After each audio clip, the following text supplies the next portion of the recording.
You're listening to Queering Premodern Asia, a limited series and Season 5 of the Nuances podcast. This narrative series features discussions with queer Asian co-hosts and scholars that will have you questioning everything you thought you knew about queerness, love, and life in pre-modern Asia. I'm your host and producer, Lazu. I'm a cis-straight Chinese-American woman who spent the last 10 months or so researching and developing this series. I'm excited to be joined by my guest co-host for today's episode, Tony. Hi, I'm Tony. I use they, them pronouns. I'm a singer-songwriter, producer, guitarist, and I love talking about non-binary stuff and trans history. For transcripts, show notes, and more ways to listen and support, go to nuancespod.com. You can also follow us on all social media at nuancespod. Content warning: this limited series explores historical contexts of love, gender, and sexuality, and cultural norms. Exploration of those themes should not be deemed as an endorsement of those practices. It was a different time with different norms. This information is for entertainment purposes only. Mature themes may be explored. Some things that were normal then are not now. Today's episode includes mention of transgenerational sexual relationships, male-male sex, explicit art, and castration. Listener discretion is advised. Now, enjoy the show. Episode 3, 50 Shades of Gender. In this episode, we'll explore a few narratives from around pre-modern Asia that defy the Western models of gender and sexual orientation. Again, the point is not to say that we should emulate those models. Rather, it's a thought experiment that might stretch our mental models of gender and sexuality that have become ubiquitous worldwide. The hope is that these alternative ways of understanding gender can give us more ways to talk about gender and thus new tools to work with in our advocacy. While researching for this series, I realized that as someone who grew up consuming Western media, I have internalized several assumptions about gender identity and sexual orientation. For example, the Western LGBTQIA+ model we have covers every possibility known to humans when it comes to gender identity and sexual orientation. I just couldn't think of a queer identity that was not covered by it. Again, I'm straight. But can you? Another one is that gender identity and sexual orientation are two different planes, if you will. One is about the gender that you feel you are, and the other is about the gender you're attracted to. But these are separate. Another one is whichever letter of the alphabet soup you identify with or don't identify with is something that never changes. If you're straight, you'll never be queer. If you're gender fluid, you've always been and always will be gender fluid. Same if you're gay, lesbian, trans, etc. Another one is that gays are the male equivalent of lesbians. In our society, they're both homosexual, so to me, they are equivalent. And lastly, heterosexuality has always been the only norm. Now, we've already seen in episode 1 that last one was demonstrably false. But can you guess how many of the other assumptions are not 100% correct? If you guessed all of them, bravo! While most traditional societies had established gender roles for male and female members, in many cases there was also a third gender or non-binary gender as well. Sometimes there were, and still are, more than 3 gender identities. Today, we live in a heteronormative world, and when it comes to gender, you're assigned male or female at birth, at least in the West. Even if you're born intersex, usually a choice is made for you by your parents and your doctors. If you don't identify with the gender you've been assigned as you grow up, then you have to navigate so many interactions that others don't even have to think about. People like me never had to think about it. You might have to educate people about what it means to be trans or non-binary. Even if there has been progress when it comes to the inclusion of the queer community in our spaces, it still says something that we have to learn how to do that in the first place. It doesn't come to us that naturally until we learn it. Because in pre-modern Asian society, this was not necessarily the case.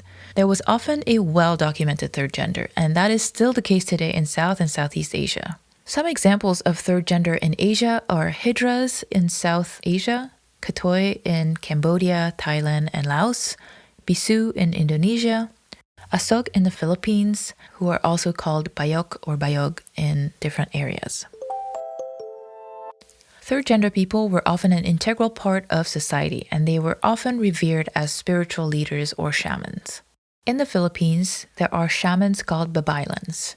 They're intermediaries between humans and deities or spirits, and their role is to cure spiritual and physical ailments.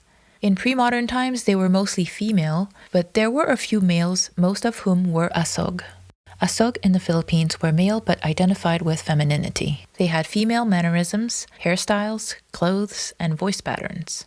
They were treated as women in the community and were considered comparable to cis women, aside from their inability to have children. They were not ostracized at all, and those who became Babaylans, or shamans, enjoyed the same privilege as the female Babaylans. Because in pre-modern times, Babaylans of any gender were highly respected members of the community, and their status was on par with pre-colonial noble class. If the leader of the community was absent, the Babaylan would take over. Similarly, in Malaysian Borneo, the Manangbali were gender non-conforming shamans from the Iban tribe of Borneo. Among the Iban, sexual and gender ambiguity was and still is associated with sacred beings. Similar to the Babaylans in the Philippines, the Manang ranked next to the village chief in importance. They were believed to cure illness, acted as peacemakers, and shared their wealth with their followers. Manang could be male or female.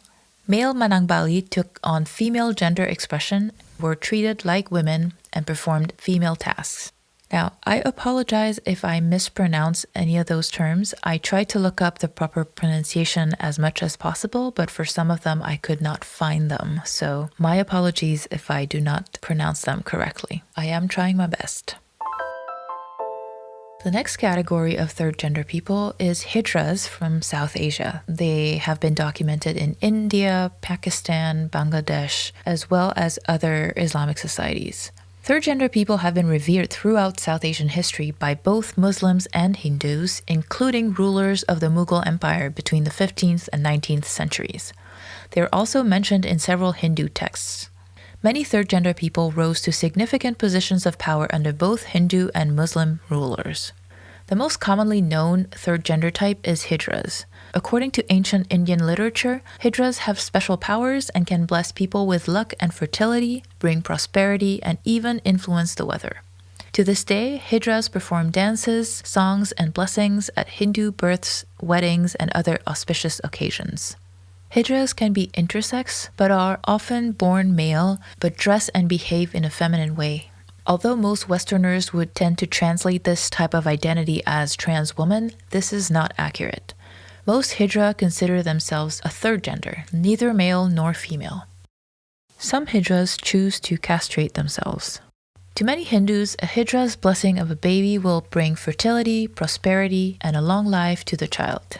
A few days after a marriage ceremony, Hijras will perform to bless the couple for fertility. Hijras can also curse a family if they are disrespectful or refuse to pay for the blessings.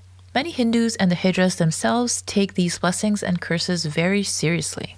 Hijras say that they only curse in extreme circumstances, though.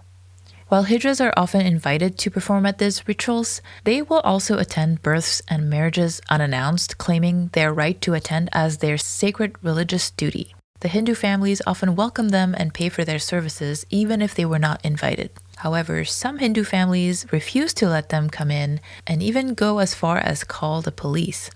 Still, because Hijra have such cultural authority, the police will often do nothing to remove them. Hijras are often treated with both respect and fear.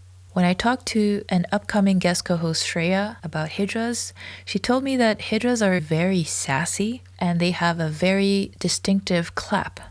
Historically and culturally, Hijras are based in Hinduism and they perform solely for Hindus. However, Hijras are not all Hindu themselves. Many are Muslim and a few are Christian. In fact, some Hijras follow the beliefs and practices of both Hinduism and Islam. This might seem strange to a lot of people in the West, but it's actually not that uncommon. I was raised both Buddhist and Catholic, and now I'm neither. To many Hindus, it is the third gender of Hijras that grants Hijras their incredible religious power. Hijras today live in secluded communities. They typically leave home to become part of a Hijra community that is removed from wider society. They kind of live on the outskirts of society and they are taught their lessons in secret. A young person is initiated by following a guru or a teacher who will teach the disciple the Hijra ways of life. There is also an initiation ritual for the Hijras. Hijras are officially recognized as a third gender in many South Asian countries today.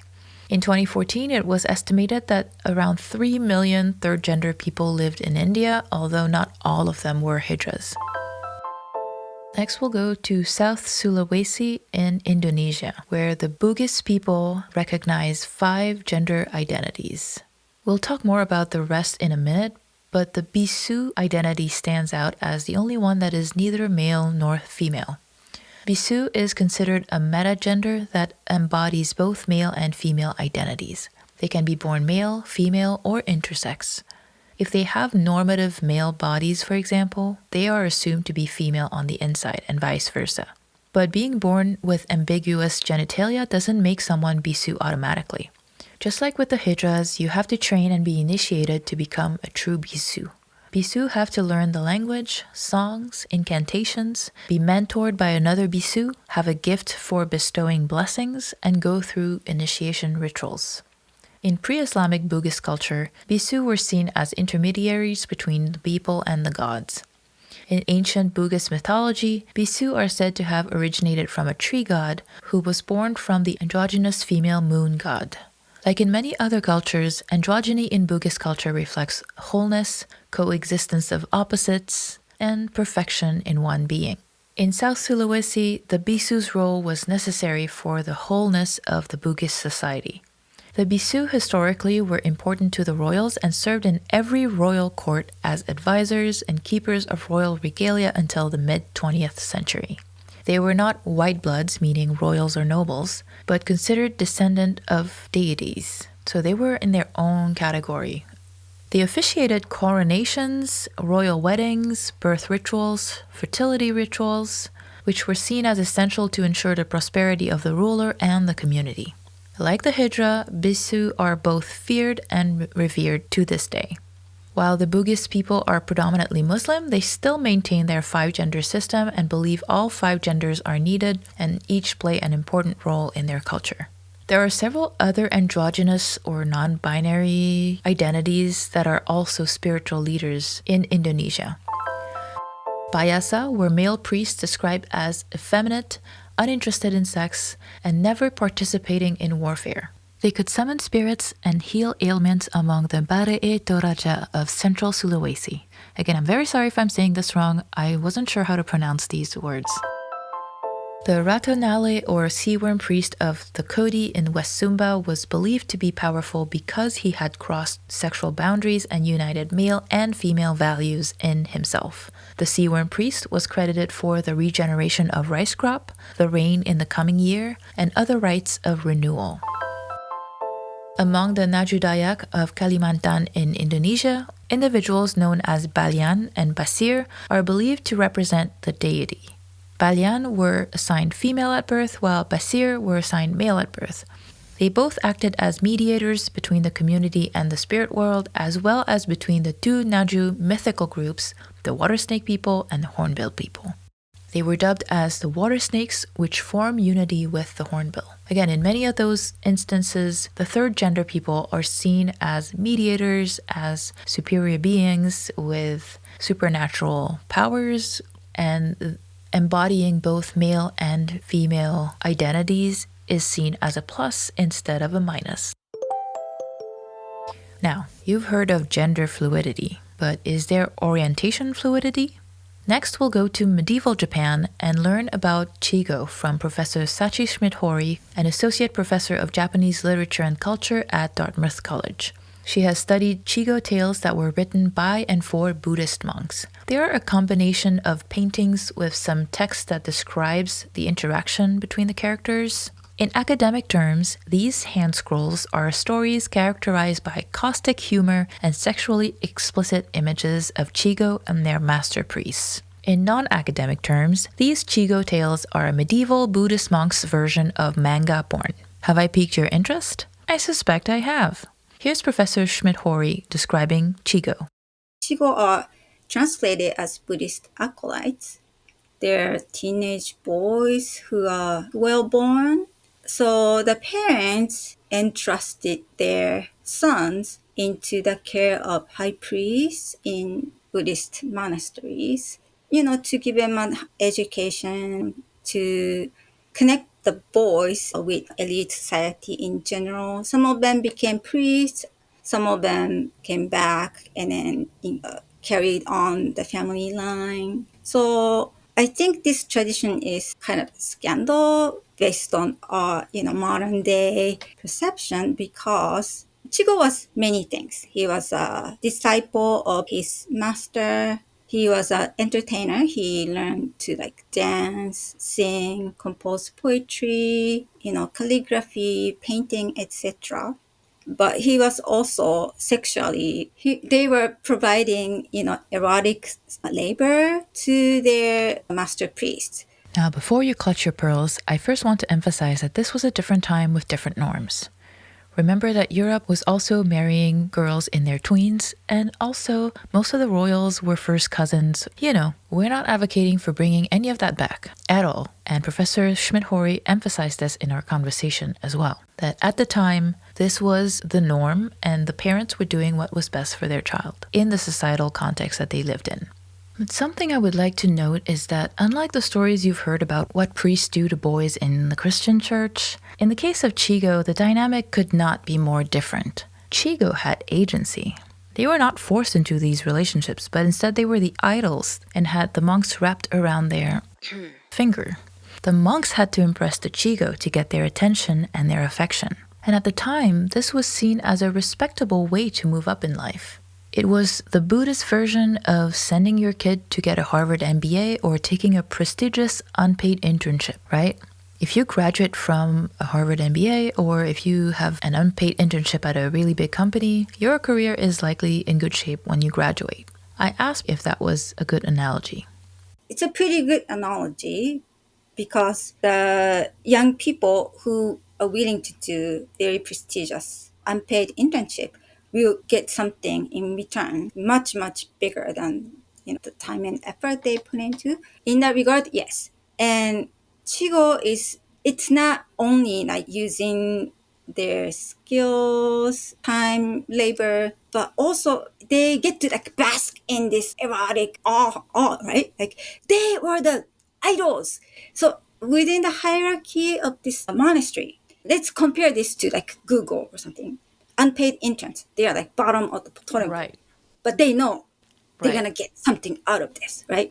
Let's just bite my tongue, do what my boss says, blah, blah. No. Chigo, they roll out red carpet, rose petal. They just come, catwalk, and then they get to bask in this envy and erotic gaze and all that. In that regard, it's a little bit different. In a way, they had actually more agency than current day interns because they Probably. were revered. Exactly. And then the return was more immediate than unpaid internship. The Chigo's time at the monastery would last about 4 years on average. As Professor Schmidt-Horry said earlier, afterwards, some of them would become monks, but not all of them. Some of them would go off to marry a woman and have children and just be a heterosexual man for the rest of their life.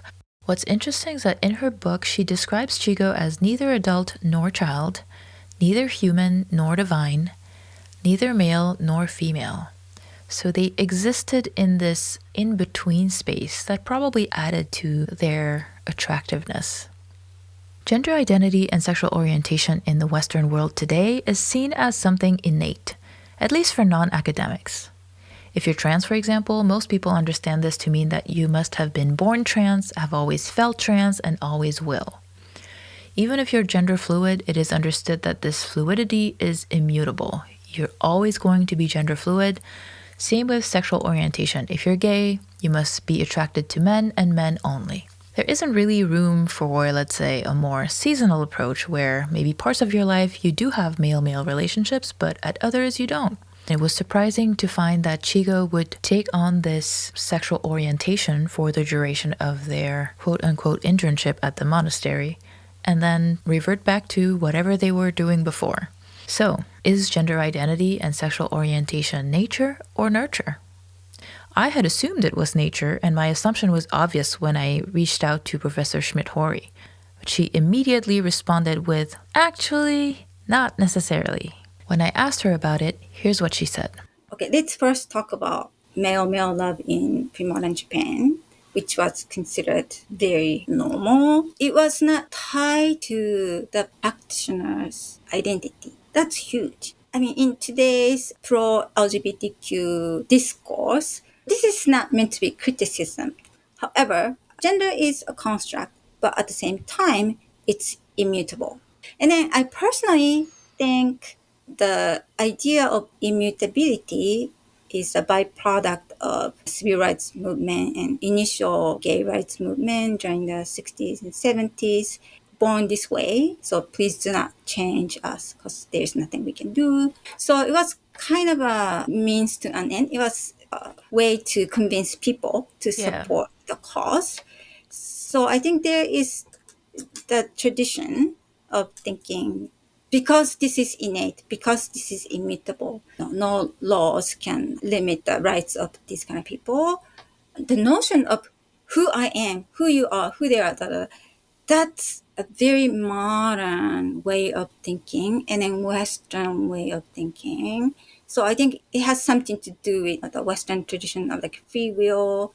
Mind is superior to body. So that's not how people in Japan think necessarily. It's just something you do because other people do it too. So if you are born into a society where an adult man and younger man can form romantic relationships and then nobody thinks anything of it, then you don't think anything of it. And then you don't like say, this is who I am. I don't think so. In today's Japan too, like stereotypical attractive look of a young Japanese man is kind of like BTS, kind of androgynous. Yeah. Right? So when my American friends come to visit me in Japan, they think all of them are like gay. Yeah. Or like they turn on TV, all the actors. Oh my God, so many gay actors. No, right? So in Japan, the way they project their maleness, their male gender, is separate from their sexual orientation. And identity is not something we talk a lot about in Japan, especially personal identity. You could talk about your identity as a member of something bigger, but you can say like, oh, my identity as a Japanese citizen, or like my identity as somebody who grew up in this place, or somebody who works for this company. But individual identity is not something people in Japan think deeply about. It turns out that if you grew up in an environment where same-sex relationships are normal, you might have explored them too. I mean, how many gay and lesbian people have explored heterosexual relationships because that's the society they were born in? Who we find attractive is also heavily influenced by culture. Just compare the lead male actors in K-dramas next to the male lead actors in your average US-based dramas, and you'll see just how different beauty standards can be. At the beginning of the episode, I mentioned that gays and lesbians weren't necessarily seen as equivalent in pre-modern societies. We traditionally just thought homosexuality, our term is 男色, 男风, male mood or male love. And for female love, they thought that is another type. It's probably correct. The male love, usually people separate it as two types. One type of male love is penetrated. People totally accept it. They are normal men. But the other group is penetrated men. And they thought this is different. They are men, but acting as women. So they thought they are inferior because a woman is inferior to man. And if a man acting as a woman, people dismiss them. So if a man act as a penetrated role, theoretically, he will receive a lot of discrimination. People just thought this man is not have proper masculinity. But if we turn to woman, we do not have a class issue. Woman relationship is much more equal. If a lesbian woman is falling in love, it's no penetrated or penetrated, or up or low. There's an inherent status hierarchy in male-male relationships. In most pre-modern Asian societies, and even today to some extent, the penetrating male was no different than the heterosexual male who only slept with women. Attitudes towards the penetrated man varied widely across time and cultures, and sometimes in individual relationships. In some cases, the penetrated man was seen as a stand-in for a woman. In the case of Chigo, there was no stigma at all. In fact, they were revered. The same with male lovers of the Chinese emperors we talked about in episode 1. But in later Chinese periods, the penetrated male was looked down upon as they usually would be from a lower social status to begin with, while the penetrator was usually the richer, older man. In addition to the hierarchy, there's also the question of aesthetics in some cases. In Professor Schmidt-Hori's book, she mentions that there is a term for monks' relationships with women, and there's a term for monks' relationships with men, but there's no terms for relationships between nuns and either men or women. I asked her why that is. Nanshoku transgenerational male-male love was a thing because it was emulating heterosexual relationship, an older man and younger man. It is aesthetically pleasing. I don't think a woman and another woman were framed in that way because it doesn't look like a male and female. So it doesn't create romantic tales. So I guess nun-on-nun action was not seen as sexy. When I first encountered the LGBTQIA labels, they seemed pretty comprehensive to my Western mind. But as I dug into various cultures for the series, I realized that many nuances are not captured by these labels, which are either a gender identity or a sexual orientation. It doesn't necessarily imply a certain type of gender expression or preference for a certain sexual role in the relationship or necessarily your partner's gender expression. In this section, we'll discuss a few other frameworks that exist from both pre-modern and contemporary societies. Let's say you're a straight cis man. You're attracted to women. You're comfortable with your masculine identity, but you like to wear makeup and other girly things. Is there a word for that in English? I can't really think of one, except maybe drag queens, but it doesn't sound like an exact translation. But there is one term for that in Tagalog. Baklâ is a gender identity in the Philippines, often considered a third gender. Now, baklâ has been used as a derogatory term, but historically a baklâ is a man with a feminine gender expression. He may have feminine mannerisms and speech patterns, use makeup, cross-dress, and have long hairstyles. Although he is effeminate, he is not a trans woman and is not necessarily gay, at least historically. Sometimes baklâ are heterosexual or bisexual. Because the West has dominated queer rights discourse in the last half century or so, and the internet has made our conversations increasingly global, the meaning of baklâ has shifted over the years. It is now sometimes used to refer to gay men who are not effeminate. It is also incorrectly used for trans women.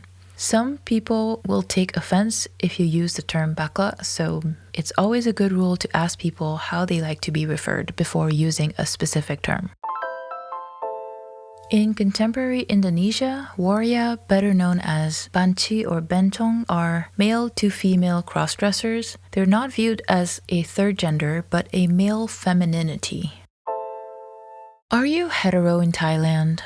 In the West, lesbian sex has been eroticized very heavily. But here's a question.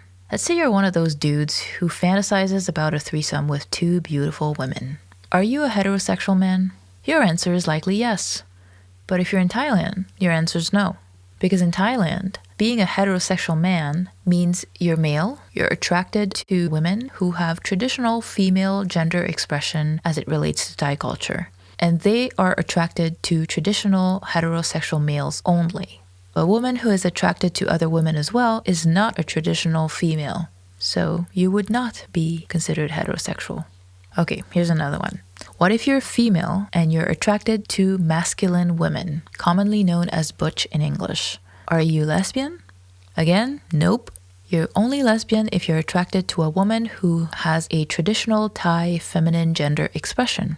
So this is very different from our Western model where gender expression is not implied in any of the labels in the LGBTQIA+ model. In Thai, there are more nuances to gender identity and desire and many more terms than we do in English.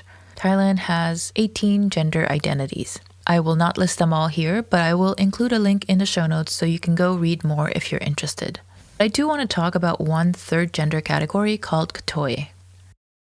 Katoi is an identity used by some people in Cambodia, Laos, and Thailand.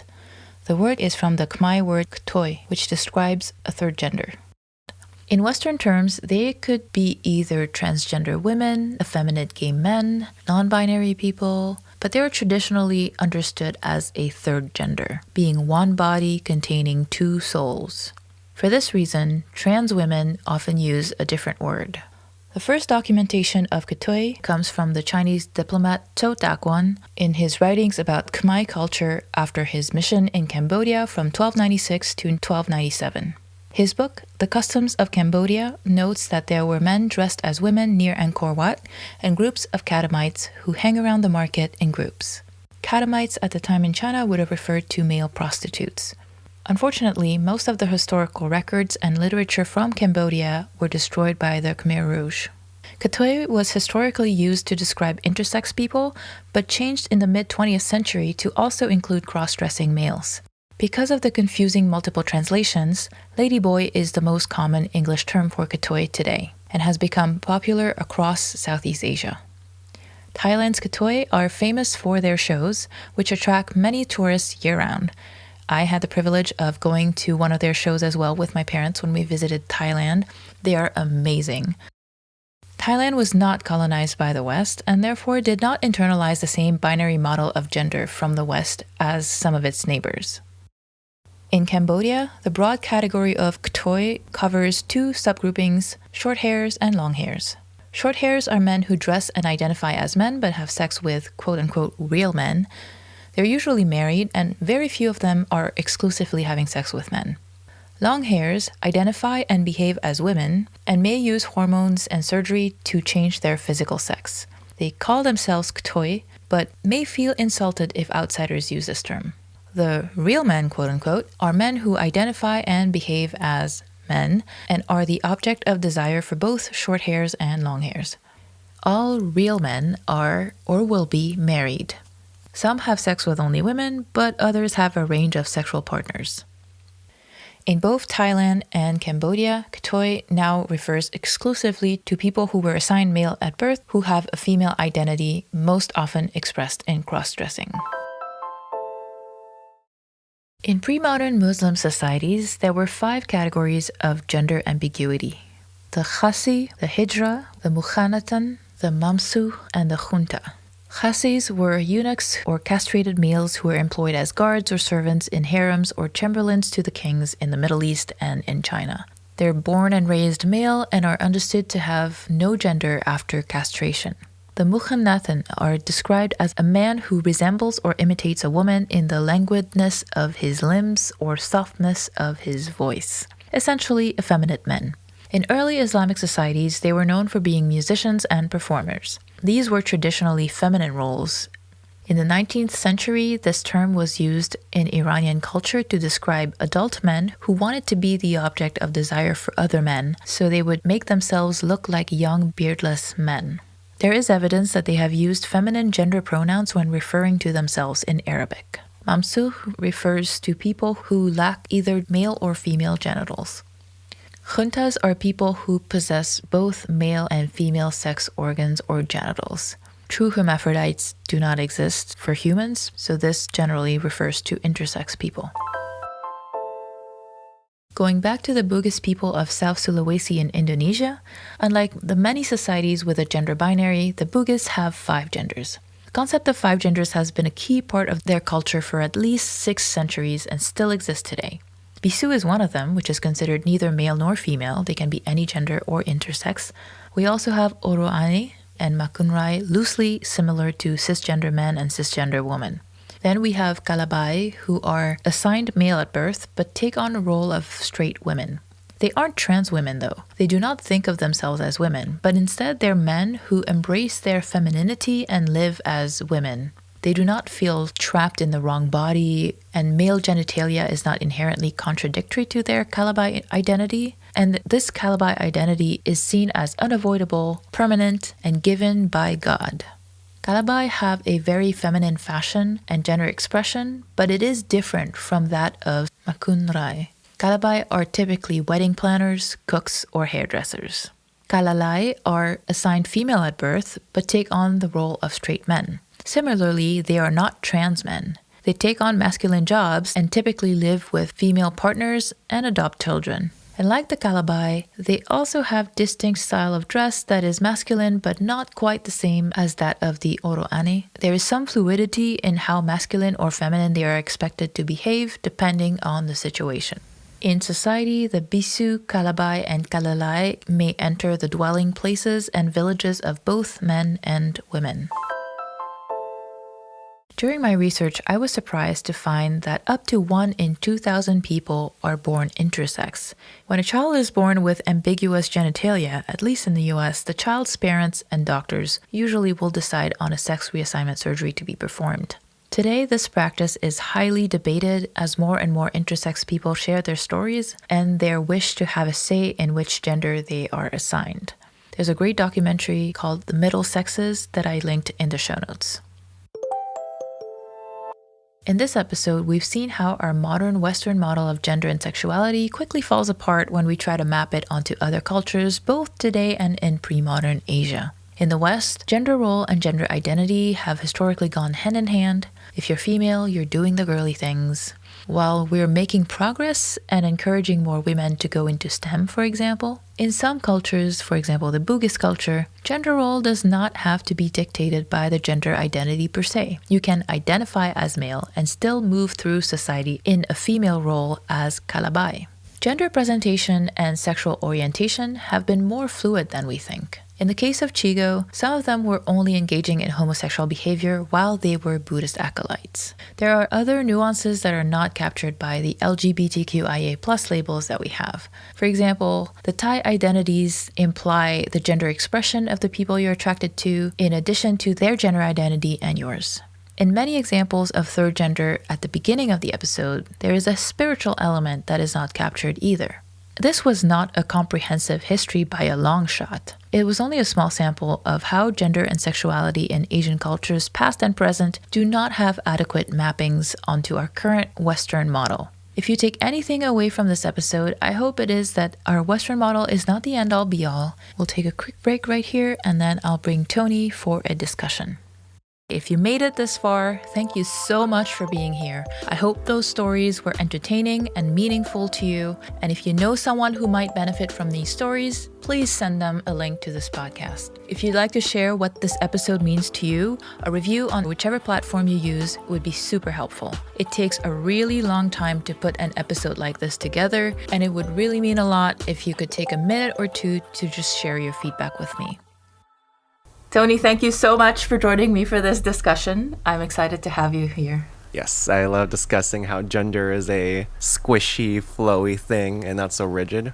Yeah. What did you think about all those stories? Having read some trans history before, I'm going to reference this book a lot in this chat. It's called Before We Were Trans by Kit Hyam. You should read it for more.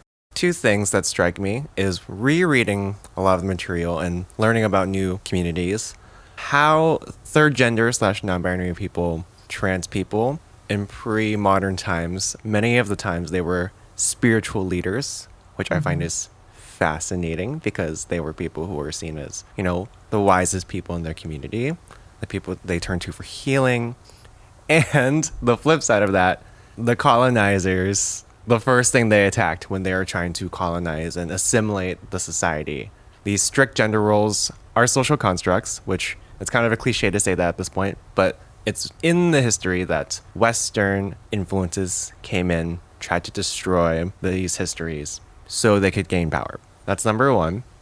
Number two, something I hope everyone takes away is that gender is fluid. People say that, but what does that really mean? Like, throughout history, gender is not one thing to any one culture. Gender is different in different cultures. Like right now in the West, we're really arguing about what is this newfangled thing? Trans, non-binary. Those are just our terms for it, right? And they're not new. I think if we expand trans history, that's why I learned from that book, Before We Were Trans. If we expand trans and gender history to any type of fluidity. Actually, the one that really struck me was the one in Japan with those... Chigo? Yeah. Yeah.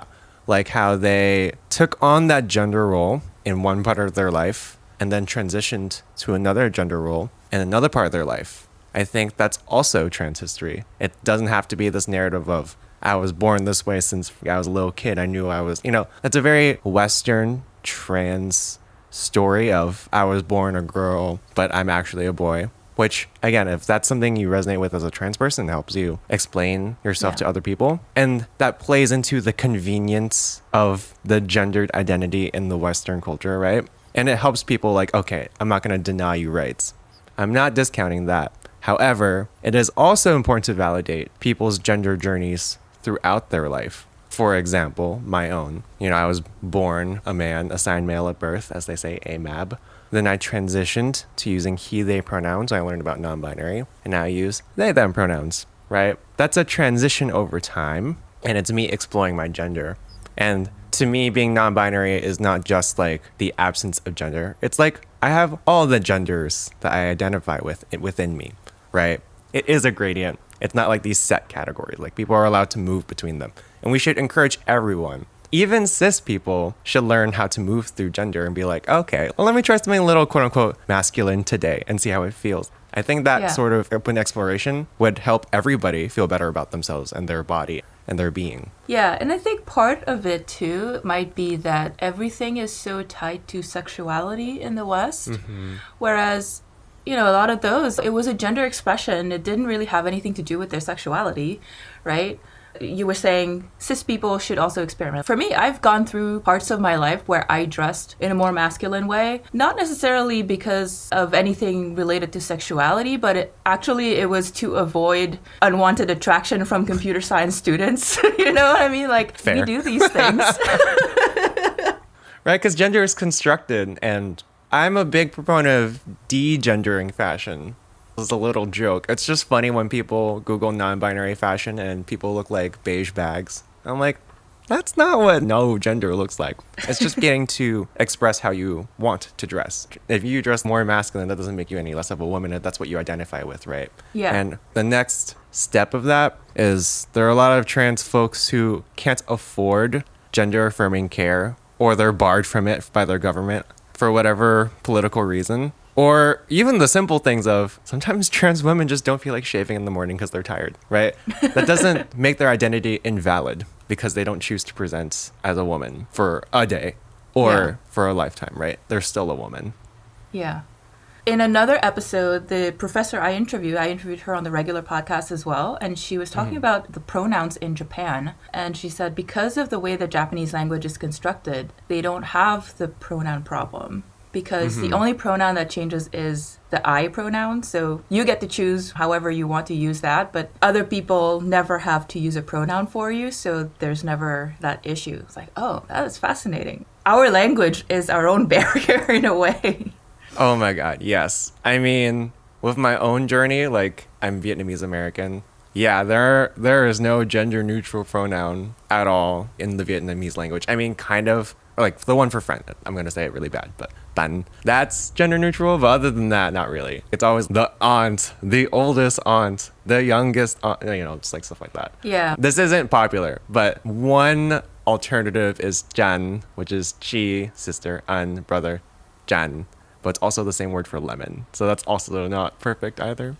But it's like how in English language, non-binary, they, them, that's also not perfect because people are like, the grammar police, whatever. You've used it in a sentence before when you don't know someone's gender, but I digress. But language is imperfect. And yeah, the example in Japanese, there are no gender pronouns. I'm like, I wish people could put that together. It's just the language that we lack, right? The idea still makes sense, even if it's not grammatically correct, because language is also constructed. If we had a language with a gender neutral pronoun, this would also not be an issue. Yeah, exactly. I was also really fascinated when I read her book about Chigo, because I reached out to her and I said, hey, I'm doing this series because, it's nature. And she's like, well, actually, it's not always nature. I'm like, wait, what? And so I read her book and I was like, oh, that is interesting. I never thought of it that way, that you could just choose to be in same-sex relationships for a time because you can move up in life if you do that. It's like, I mean, how many people sleep their way to the top now? You know, it's not that different. It's true. I mean, especially back in the day when classism still exists, but the class structure was very enforced in that part of history. This is why when you look at gender in other cultures, it's important to see the context. So in that one, right, they changed their gender for a role. It was tied to that role.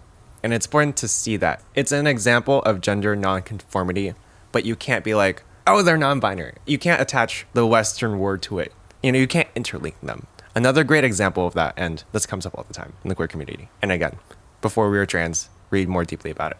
But with two-spirit people, right, a lot of non-binary people will look at that and be like, oh my God, they're non-binary. I'm like, hold up. Two-spirit is a very specific term coined by Native American folks tied to spirituality. You can be like, oh, I resonate with that identity, and I love how they show gender nonconformity throughout history, like, because they've existed throughout history, right? It's important to make that connection, but not be like, oh, but they're non-binary, because then that puts our culture into theirs, and that creates imperialistic mindset. And you're like, don't do that. Yeah, that was one of the struggles that I had doing this series, because I'm like, I want to make sure that I don't project my Western upbringing onto the series, but it's really hard, right? Because we don't consciously do it sometimes. We know what we know, you know. Yeah, exactly. We know what we know. Even the thing about lesbians and gays not being equivalent, like, it never occurred to me until these people told me. I'm like, oh, I guess that makes sense. Yeah, I mean, it's a tale as old as time. This comes up with something else, but a little discussion, like how gay love and sapphic love are perceived differently, even within Western media, is fascinating to me. Because for a long time, if the kids remember the 90s, no, I'm kidding. But not even too long ago, like, gay sex was demonized and sapphic sex was fetishized, right? Yeah. If you look at any 2000s movie and you see girls kissing and the guys go, you know, that's like... Yeah. But it's a way of invalidating that, right? And that happens throughout history. I did read that part in the document, but in many ways, like, we don't recognize sapphic love, which is a huge issue, right?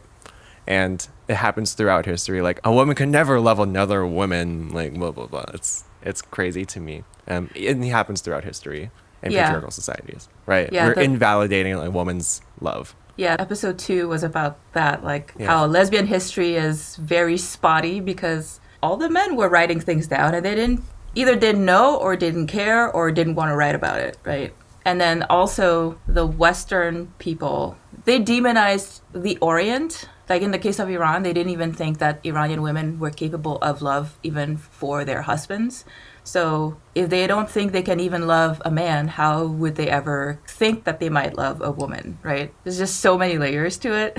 Right. And it's so gendered because something else to think about with trans history, how in many cultures, the gender you have sex with is tied to your gender. Like, who gets penetrated and who penetrates is tied to gender. And that always, like, really fascinated me because now we've decoupled them. But even going back to that Japanese example, the boys became more feminine when they were being penetrated, right, for their role. And then when they left that, they became boys again.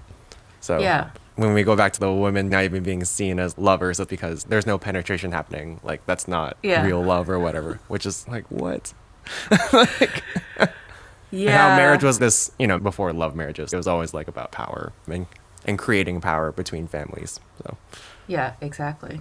It's so fascinating to read about what the concept of love and gender and marriage, all of that was in pre-modern times. Like, it's so different, but you can still see some remnants of it in our Asian cultures today.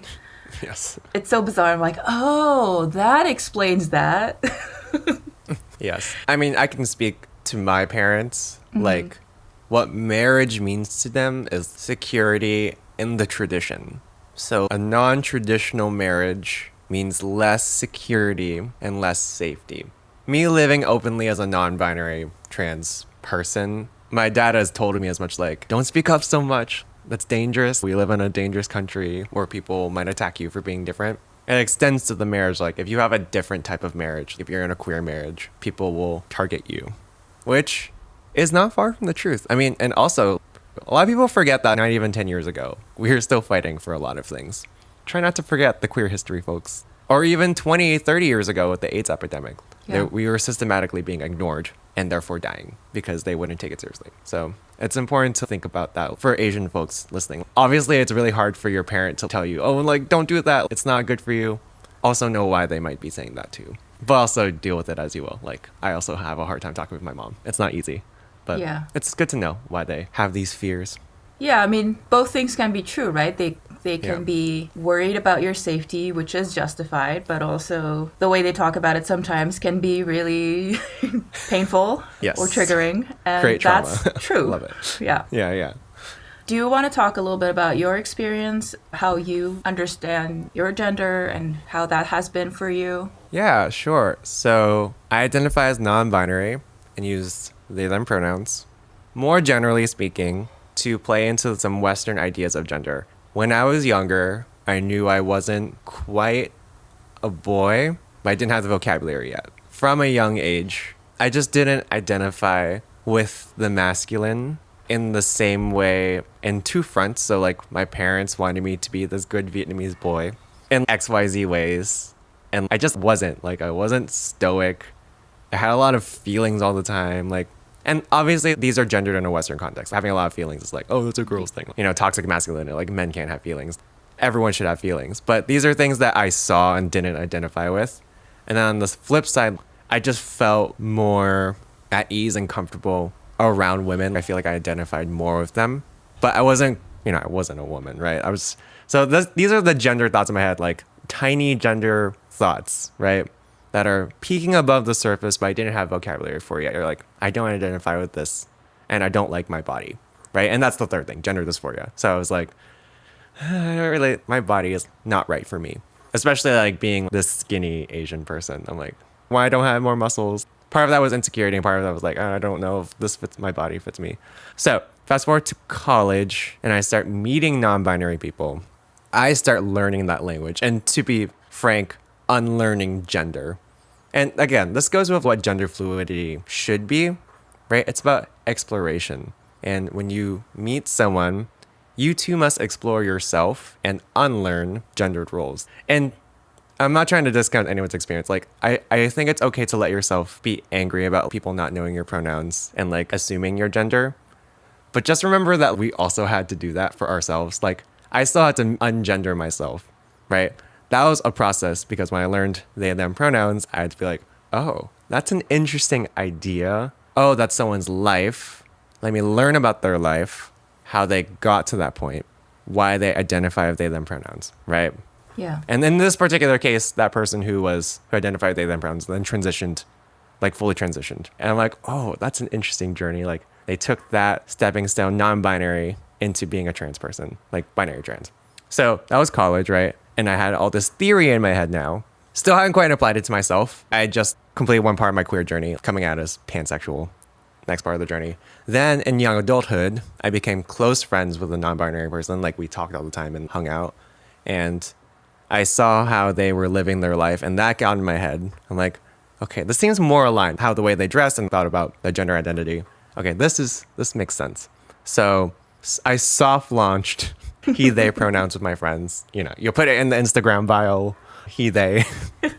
You try it out, you try on, and you call yourself they, them. You refer to yourself as they, them. And that happened for maybe a few months. And then over the pandemic, when we were all stuck inside, I was reflecting on my gender identity even more. And we had only time to think. And that's when I realized, okay, this entire journey from when I was a little kid to, not quite identifying with being a man, a boy, and stepping slowly through experiences of meeting other trans people, thinking about my gender identity, what makes me feel most myself and aligned. Then I stepped into, okay, I'm just going to identify with only they, them pronouns and see how that goes. At the time, I was like, this feels very final. But to me, why I use they, them pronouns over any and all pronouns is that I want people to know that I am not on the binary, right? I want people to know that from when they meet me. So that's why I use they, them pronouns, because it's just very direct. And I love my people who use all pronouns. But I know that if I just did that, people would just call me he. Which, again, some days it's fine. some days it's not. So I'd rather just have a very clear thing for me and other people. And then the last part, the journey I'm still on, is then I started socially transitioning, telling all my friends. People start calling me they, them. Now it's becoming normal. So the last part of that journey, for me at least, is I'm doing hormone replacement therapy. So I'm doing HRT to shift more into a body that aligns with me. So a little bit more feminine, but not all the way, right? I'm not fully transitioning, which is a new, or not newer, but unexplored part of transitioning that's not as talked about. So that's another part of the journey. And also will require experimenting. You know, I'm not becoming a woman, for example. But yeah, that's the whole journey. And I think what I want listeners to take away is let your gender, like explore it, let it be fluid, and just know that you can always take steps, little steps forward and back, see what feels good and not. And you should just be attuned with yourself. Yeah. You brought up fluidity. I'm wondering, do you go back and forth between feeling more masculine and feeling more feminine? 100% every day. Because we live in a gendered society. Again, this is my personal take, because there are folks who are agender, right? They're like, I have no gender. Power to them. That's how they live in their truth. But for me, and it just reflects on how I dress, if I'm being honest. Some days I'm like, I feel like wearing a masculine outfit, and that feels just fine. Other days I feel like wearing a feminine outfit, and it feels just fine. That's what I mean by my version of non-binary is identifying with both ideas of the Western man-woman. And I just like to play with that and be in between, right? Because I am both at the same time and also neither at the same time, right? If I can make a joke, it's just like I picked the most non-committal queer identities. Pansexual, love everyone. Non-binary, I am everyone, right? Yeah. A lot of the countries I've looked at for this episode that have a third gender, the concept they have about it is that we all have feminine and masculine energies, or in the case of Hijras, the story was they got both the male and the female seed. But a lot of Asian cultures have this idea of we have both feminine and masculine things, and women have more of the feminine thing and men have more of the masculine thing. So maybe that's partly why it was more accepted and even revered, because it was like, oh, they got more of both. Exactly. I mean, that's what I mean by like, if we start looking at trans identity as a fluid thing that can shift, that should and can be explored and shift over time, I think we'd all be better for it. Because then we'd be comfortable expressing ourselves how we want to express. The wrong thing that I think a transphobe would take away from this conversation is, oh, so it's all made up, right? No, it's not all made up. In the way that, like, isn't all of society made up, quote unquote? Like, we're like money's made up, but money's still made gonna up. want money. Like, exactly. So because we live in a gendered society, it's important to acknowledge that there is masculine and feminine. Both things exist in our society, and therefore we can play with that and identify how as we want to. And also at the end of the day, like, is it really that hard to refer to someone as how they want to be referred to? That's how I say it. I'm like, I use they, them pronouns. It's like a name. You wouldn't call me Bob or Maggie. That's not my name. My pronouns are they, them. Just use them like it's a name, right? I feel like it lowers the temperature of the conversation to be like, this is just who I am. This is how I view myself within this gender spectrum. And I played within and explored it for a long time, right? And I feel like that versus the whole, I was born this way, like, this is me, this can't change, like, it does a disservice to a lot of people. And it was important at the time it was created to not, you know, to be honest, to have cis straight people understand it. But now I feel like we're able to have that more nuanced conversation, right? That gender is a fluid, changing thing that everyone can change, right? Yeah. So navigating gender as not only non-binary, but also Asian, do you feel like your experience has been very different from white non-binary people? Yes. I guess I'll start within just the queer community. I think being Asian and non-binary is interesting because the non-binary identity is already like, I'm just going to spill some tea for the viewer or the listeners. In some circles, non-binary is seen as women light, which is wrong. Like, some people think, oh, a non-binary person, they imagine someone who was assigned female at birth and dresses more androgynously. That's kind of the cultural zeitgeist around non-binary right now. It's seen as woman light. So that's already bad because there are plenty of people who are assigned male at birth who also are non-binary and present masculine, then they're written off. They're like, what? You don't look non-binary. What does that even mean, right? And that's what I was going back to earlier. Like non-binary is not something that you look like. So that's layer number one, coming in from as a mask NB. The second half is Asian folks are fetishized, when they are more femme, and are ostracized when they look more mask, right? What I mean by that is Asian women are fetishized in our culture. It's gotten better now, but for a long time in the gay community, it was no femmes, no Asians was a huge thing on Grindr. I don't know if folks know that, but like they were grouped into the same category as femme people. So as a non-binary Asian person, it's just dealing with that constant, if I may curse on this podcast, gender fuck of what do people want, like look at me and how they perceive me and how they want me. I'll give you an example of a microaggression that happened actually on my recent tour. I was talking to a gay man, and we're friends, and we make gay jokes all the time, which is fun. But one comment that he made that really left a bad taste in my mouth was, oh, so like, you're a bottom, right? I'm like, huh? I'm like, why would you say that? He's like, I don't know, I just look at you and see it. So there are two layers to that. And for the record, I'm a top. Not that everyone needs to know that. But it's important to the context of this. There are two assumptions he made. One, non-binary, I dress femme sometimes, a lot of the time, because I like it. That was already implying, oh, you're a bottom, right? Number one. And number two, I'm Asian. So I'm like, okay. He might have not been conscious of that, but I know that's what he was clocking from like all the things we just talked about, like how Asians exist in the American culture. And that made me feel really shitty because I'm like, why'd you make that assumption? I do not give bottom energy. If you know me, I am very like, whatever that means, right? This gets into how problematic that is, top, bottom energy, top energy. But that assumption just illustrated how like there are so many things that you are fighting against as an Asian queer person all the time. Assumptions about you. And you know this as an Asian woman. People just will assume you'll act a certain way and you're not that way. You're like, fuck off, man. Yeah. Yeah. Yeah. It's so interesting to me being born in a female body. I did not know anything about the politics of gay sex. And like reading all of this and I'm like, wait, how do people know though? No, wait, sorry, no what? In some of those, they were saying, well, this type of identity is a bottom or passive role. And it's like, but how do you know? In real life, like you meet a person, you don't just know. And like, why do you care? What? Exactly. Well, it's just weird. Usually just ask. But like...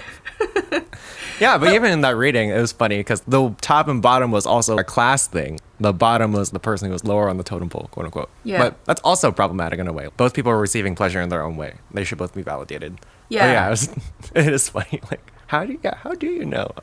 And also, why would anybody care other than whoever they're sleeping with? You know what I mean? I don't know. It just seems kind of funny to have that be such a well-known thing. Yeah. Well, it's because people are so... because men are so insecure. This is a crass joke, so don't take it the wrong way. But I'm less gay if I'm penetrating. Like, that's a huge thing. I'm sure that's going on in the back of some men's minds. I'm less gay if I penetrate. I'm being the man. Mm-hmm. A lot of those cultures, like the penetrating man was seen as just a heterosexual man. Like, so, yeah, I guess that makes sense. Looking back on history, trying to look at these things as examples of queer history and how we can see the lineage of all the queer people, but also encountering problematic things like that. You're like, that's a little weird. Yeah. That's not cool. That's a little toxic masculine, but... Yeah. To be fair, a lot of weird things in our current culture that are problematic. So we're not just judging the past. So you've probably heard about most of these stories before, right? About half of them. When you were reading that book, do you feel like you understood something new about yourself? So when I read Before We Were Trans by Kit Hyam, plug. I love that book. I will put a link in the show notes. Yeah, it's so good. It gave me the tools to explain, or it gave me a different narrative for being trans, right? Not just like I was born this way, I was born in the wrong body. That's one narrative of being a trans person. But another narrative, another story that also exists and is valid is that gender is allowed to change over the course of your life. Gender can be contextual, right? Being trans, it doesn't have to be this fixed, big, monolithic thing that's the biggest thing in your life, right? It can just be an everyday thing of like, okay, in this role, I am this gender. That's cool. Or I am this gender for a time. Or I am this gender for my whole life. All of those are examples of trans identity that are all valid, right? And it gives us a chance to look back in history and see, for example, the Chiro, right? That's how you say it. Chigo, yeah. Chigo. Man, how do you keep all these terms in your head? It's hard. Yeah, it's really. For example, the Chigo, that is also trans history. Even though they may have gone back to identifying as men after, they still were trans. And knowing that, then you can say to the transphobe who's like, being trans is so new. They was invented by the radical left. I'm like, no. There are examples of people throughout history moving through gender fluidly. And that is trans. Like, Yeah. if we expand the trans story outside of like one way for the rest of your life, it allows more nuanced discussion. I think a big fear among the queer community and trans community, and I still have this fear, but like, if we give credence to that, like, oh, gender is like fluid and changes over time and can change back. This is like a huge thing of trans people don't lift up detrans people, like people who transition back to the gender they were assigned at birth. They're afraid that if we give that airtime, that it will invalidate our identity. But what I learned from the book and what I personally believe is, no, it actually validates our identity because it shows that everyone should be allowed to go on a gender journey. Like, and no matter where they end up, it's just us finding how we most feel aligned with ourselves and our body. And that is something that is harder to argue against. I can see why the queer community is worried about that, because the right wing is already using those kinds of narratives to be like, well, it's all made up and they're hurting kids and, you know, just all the bullshit that they do. I don't know what the solution is to that, because I feel like whatever you do, the right wing will find a way that makes no logical sense to attack it. It's all based in fear. My whole MO with being a public, quote unquote, right, is to defang fear. What are you afraid of? I'm just a person.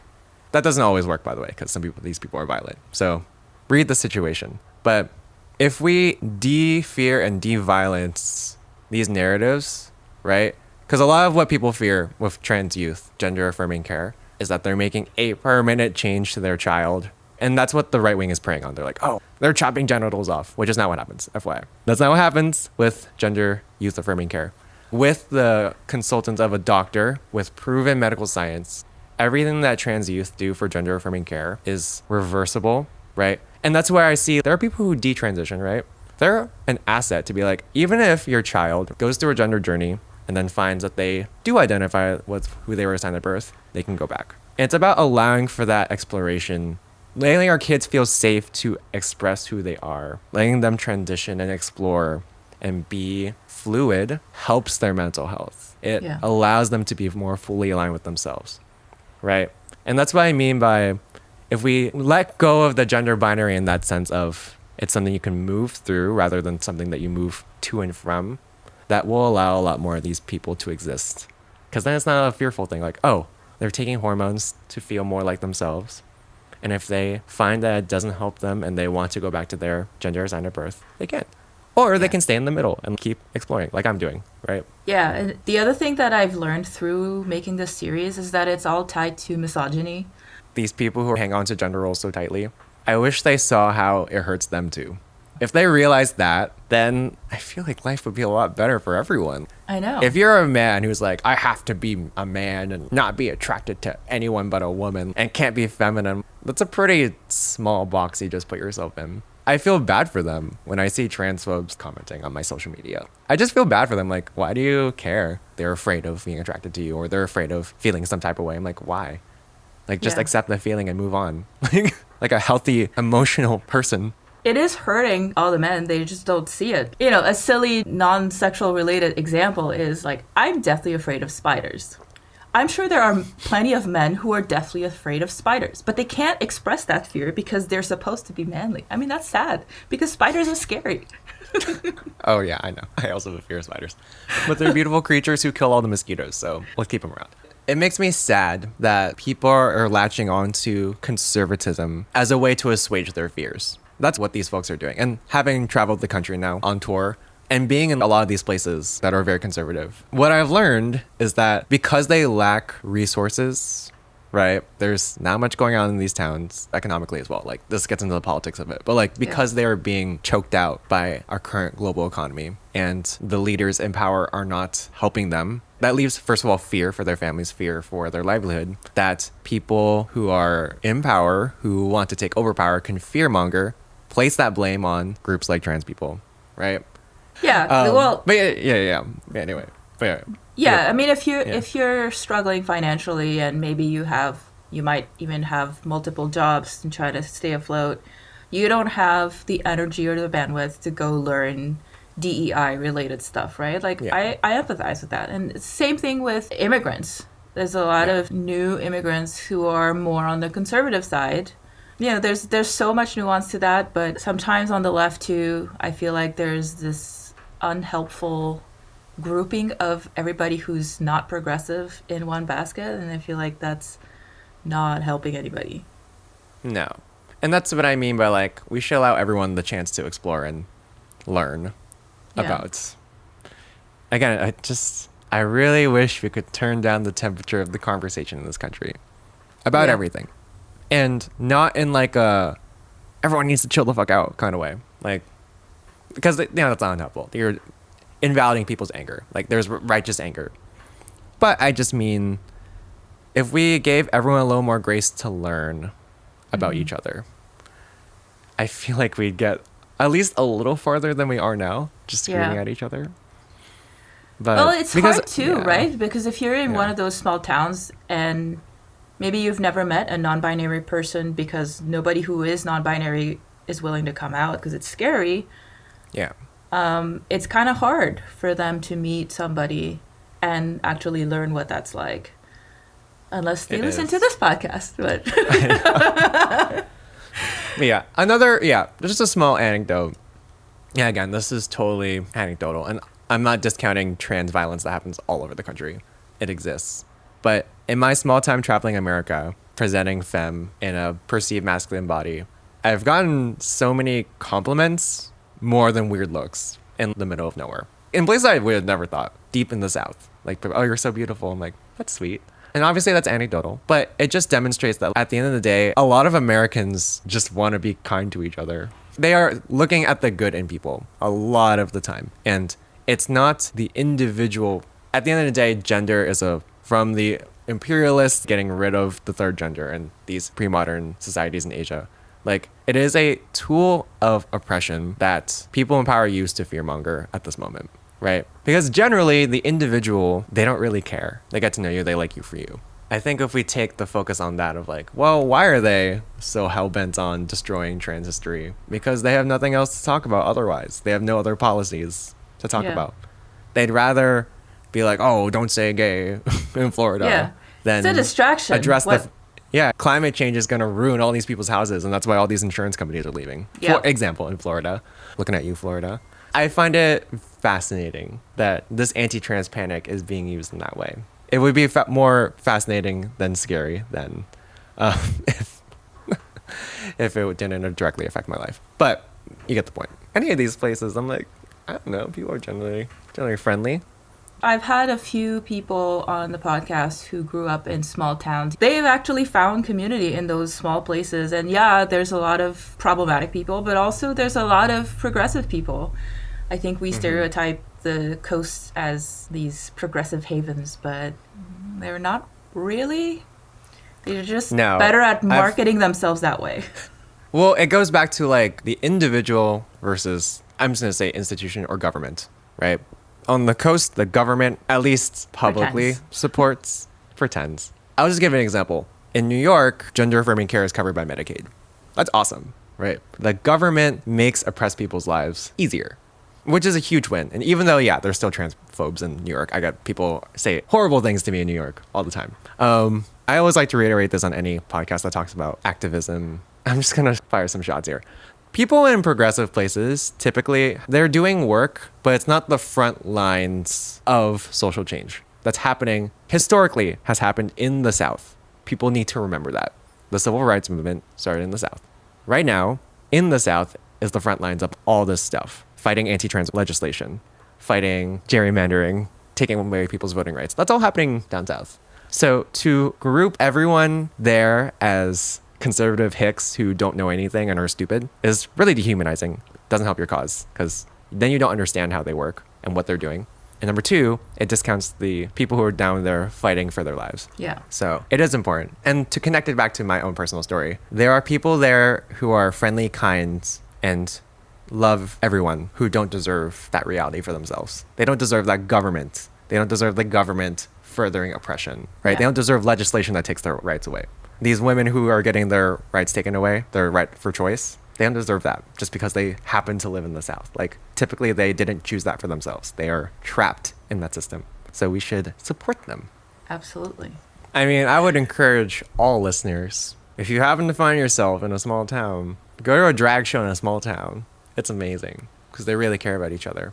They're doing it for the community versus, sometimes you go to a drag show in New York City and they're doing it for themselves. Not to generalize, obviously. But I'm just saying, the smaller community, they only have each other, right? And they really care about each other. That's something everyone should take away. If you are building a community, make sure everyone actually loves each other and cares about each other. Don't just do it for clout or whatever, I don't know. Yeah. LA, no, I'm kidding. What are the takeaways that you have for straight people listening? And what are the takeaways that you have for our queer listeners listening? So, straighties, just kidding. Folks who identify as straight, I would encourage you to think about gender as something more fluid. That doesn't make you gay. It makes you someone who is thoughtful about the system we live in and the social constructs that we live in. This is not to discount those social constructs. It is to say that it is okay to fall outside of them and explore it. And just because you explore it, that doesn't make you a certain way. It doesn't make you gay or trans or whatever, right? That's not what I want people to take away from this conversation. I want them to feel free to explore them and let it liberate them and let them enjoy life the way they want to enjoy it. Like, if you're a guy, you should moisturize. That'd be awesome. It's not just girls who do it. That's what I mean. Let yourself do the things that you want to try. And that's okay. It doesn't make you any less your identity. Just like for queer folks, this is something a trans person told me. When you try to fix your presentation so other people perceive you a certain way, you've already lost. That's impossible. There is no way for you to present yourself where everyone will know you are a certain way. The journey is long, so let yourself go on that journey at your own speed. Listen to your body, listen to your heart, listen to your mind.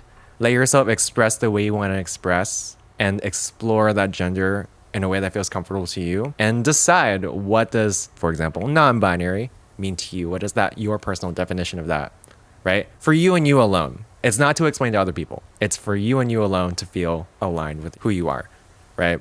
Be kind to yourself. Take it slow. It's okay. A lot of people will love you for who you are. Now, we're going to hear your song, More Than My Body. Do you want to talk about that song? A little background. More Than My Body is a little ballad about my journey coming out as a non-binary person. Growing up, with a Viet American mom, she only knew gendered identity. And when I go home, that house is like a museum to everything she wanted me to be as a Vietnamese man. And that was the first thing. That was actually the root cause of a lot of my issues. I was trying so hard to be this person, this man, for my parents, for my culture, for my community, etc. My mom had to mourn the loss of her Vietnamese son when I told her who I am, when I let her into my truth. That's the basis of the song. No matter how people perceive you, you are more than the body you're given. You are who you are. That's what the message of the song is. All right. Well, thank you so much for joining me today and for doing this episode with me. Thanks for having me. I love talking about gender. It's so exciting. I'd like to thank our scholars, Professor Sachi Schmidt-Hori, Associate Professor of Japanese Literature and Culture at Dartmouth College, and Professor Tsun Wu, Professor of Chinese Literature at the University of Hong Kong. Also, big thank you to our guest co-host Tony for sharing their thoughts on this episode and their story. This episode was all about the nuances of gender and sexuality. The next episode will look at the nuances of marriage, monogamy, and love in Premodern Asia. If you haven't subscribed yet, go do that now so you don't miss any of the 6 upcoming episodes. Once again, my name is Lazu, and I'll be back in 2 weeks with episode 4, titled Love, Marriage, and Their Casual Relationship. My home is a museum created by my mother in her image. Not much room to see myself in pictures clinging to boyhood, painted over my sense of self-worth. She wanted to love me as the sun she was raising. No room for in-betweens. As I get older,